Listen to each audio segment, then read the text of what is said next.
Aggiungo una piccola nota a margine, dato che molti mi state contattando per questo motivo. Il FIMI X8 Mini non utilizza una semplice Wi-Fi come quella telefonica, ma la TDMA di terza generazione, evoluzione della TDMA di seconda generazione utilizzata sul FIMI X8 SE 2020, che già di suo permetteva i 2-3 km di range di controllo in campo aperto.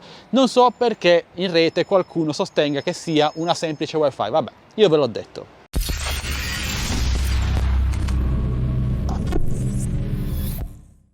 Ciao ragazzi e bentornati qui sul mio canale, io sono Michele e dopo avervi parlato nello scorso video del FIMI X8 Mini, oggi sono qui per discutere insieme a voi di quelli che, a parer mio, potrebbero essere i benefici che questo nuovo piccolo drone potrebbe apportare sul mercato, in quanto negli ultimi giorni, dopo la presentazione del FIMI X8 Mini, ho visto alcuni video qui su YouTube e si è sparato un po' a zero su questo argomento, senza mai centrare il punto più importante. DJI è un marchio leader in questo settore che dalla sua ha grandissime risorse, specialmente per quanto riguarda la produzione massiva e l'esportazione dei suoi droni in tutto il mondo, la pubblicità. Vi basti vedere ad esempio l'ultimo nato di casa DJI, ovvero il DJI FPV, trattato da tantissimi canali con un grande entusiasmo, bello, bellissimo. Fatto sta che dopo un paio di settimane è già scomparso dai radar, rimanendo relegato in quei pochi canali che sanno davvero cos'è l'FPV. E da una parte credo sia giusto così. Ed infine, avendone io usufruito, DJI ha uno dei migliori, se non il migliore servizio di assistenza post acquisto e garanzia, specialmente se acquistiamo anche la DJI Care Refresh. Sotto questo aspetto non ci sono rivali, almeno al momento. E quindi perché dovrebbe interessarci così tanto l'uscita di un drone come il FIMI X8 Mini di Xiaomi? Beh, perché in questo caso si inizia a intravedere in lontananza, molto in lontananza, un piccolo segnale di concorrenza. Ed è proprio questo, ragazzi, l'aspetto su cui bisogna focalizzarsi, ovvero la concorrenza. Ma purtroppo non ci è arrivato quasi nessuno qui su YouTube, o almeno in pochissimi. La concorrenza è fondamentale nel mercato moderno per noi acquirenti, almeno per tre principali motivi. Il primo è che aumenta la possibilità di scelta, il ventaglio di proposte a nostra disposizione. Secondo, la concorrenza porta indirettamente ad un calo del prezzo d'acquisto di una determinata categoria di prodotti, in questo caso dei droni. Quindi fa bene al nostro portafogli. Terzo, la concorrenza spinge le aziende nell'investire nella ricerca, cercando quindi di essere sempre un passo avanti rispetto all'azienda rivale, e questo a beneficio di noi consumatori, di noi acquirenti, che ci troviamo sempre con prodotti molto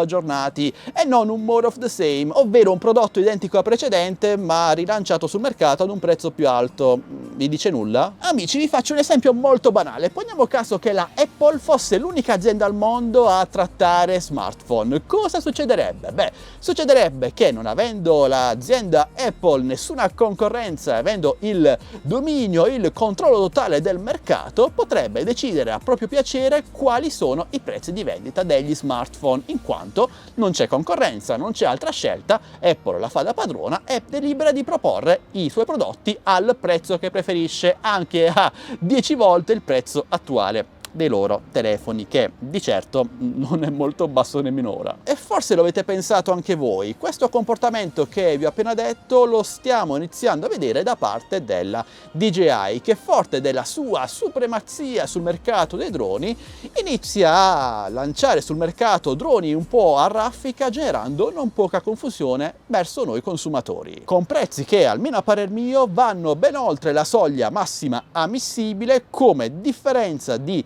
costo di produzione e profitto. E al tempo stesso ha diminuito i suoi investimenti nella ricerca e nel design, perché se ci pensate bene, droni come il DJI Mavic Mini 1, il DJI Mini 2, il DJI Mavic Air 2, il DJI Mavic Pro, il DJI Mavic Pro 2, 2 Pro e il DJI Mavic 2 Zoom, beh, sono tutti davvero molto simili nel design, con pochissime differenze. Questo significa per l'azienda spendere molto meno nella ricerca. Ora, dirvi se il nuovo FIMI X8 Mini sarà migliore del DJI Mini 2, beh, questo è impossibile da dire allo stato attuale delle cose, perché giudicare un prodotto senza averlo provato con mano è al limite del fanboismo. Mi fa tornare ai tempi delle console war tra PlayStation, Xbox e Nintendo. Le cose bisogna sempre provarle con mano prima di esprimere un giudizio. Ed è proprio quello che farò appena avrò la possibilità di mettere le mani su un Fimi X8 Mini. Ok ragazzi, spero di avervi fatto passare questo messaggio, ma ora voglio sapere voi cosa ne pensate. Trovate che la concorrenza sia giusta nel mercato moderno, sia